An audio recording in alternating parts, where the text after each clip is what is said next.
Meeting with House panel, OPM officials cut short after clash between top lawmakers.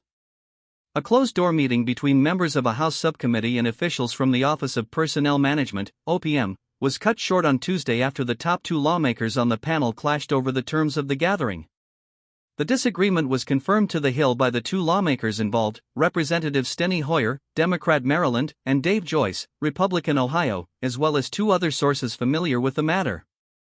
The huddle, according to an invitation obtained by the Hill, was organized as a roundtable discussion where OPM officials could brief members of the House Appropriations Subcommittee on Financial Services and General Government, FSGG, on updates and recent activity by the agency. OPM has been closely aligned with the priorities of the Department of Government Efficiency, DOGE, which is the brainchild of Elon Musk.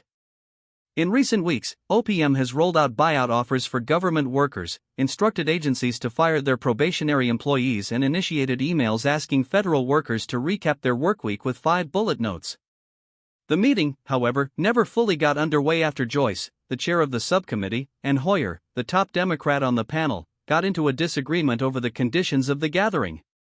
The invitation said the meeting was an off-the-record briefing, but Hoyer said he told Joyce at the beginning of the event that he would not abide by those terms because he believed it was important for his constituents and others to be aware of what OPM has been doing.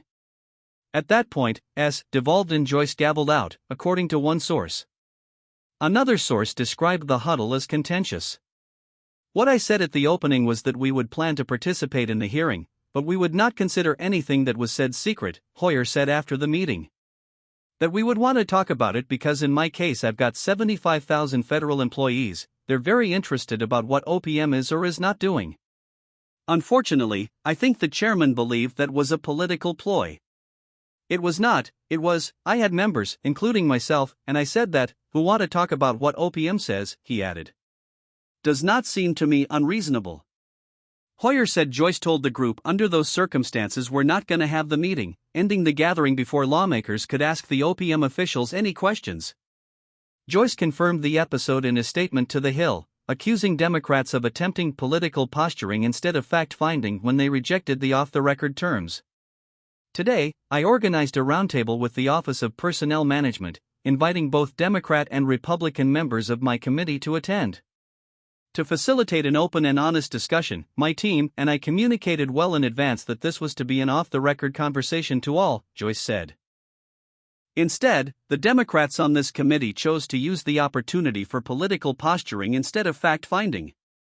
Once it became clear that their only intent was to use this roundtable for their own political sideshow, I immediately terminated the meeting. One source also said Joyce took issue with Hoyer sending a letter requesting a public hearing for DOGE and Musk so close to Tuesday's meeting. The Maryland Democrat, who has been pushing for public hearings, sent Joyce a letter on Tuesday requesting an oversight hearing on DOGE, featuring an appearance by Musk. Hoyer also asked that DOGE's acting administrator Amy Gleason and Office of Management and Budget, OMB, Director Russell Vaught testify. After Tuesday's meeting, Hoyer said hearings could be on the horizon. The indication I got from staff was that they were in fact going to have hearings, Hoyer said. The contentious and curtailed meeting on Tuesday underscores the controversy that has been sparked by the Trump administration's attempt to reduce the size and scope of the federal government. The FSGG subcommittee has jurisdiction over the executive office of the president, the judiciary, and other agencies in the federal government.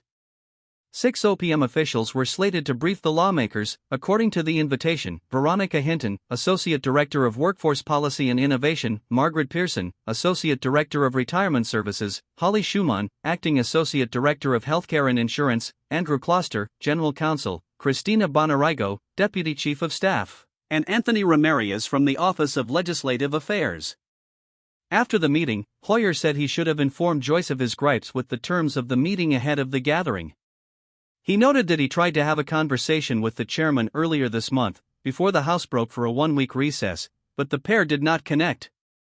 I probably should have done that. I looked for him on Friday, Thursday, whenever the last day we were in, Hoyer said. But, the chairman and I have a good relationship. I want to maintain a good relationship. But I'm not going to maintain a good relationship with the other side of the aisle and don't protect my people.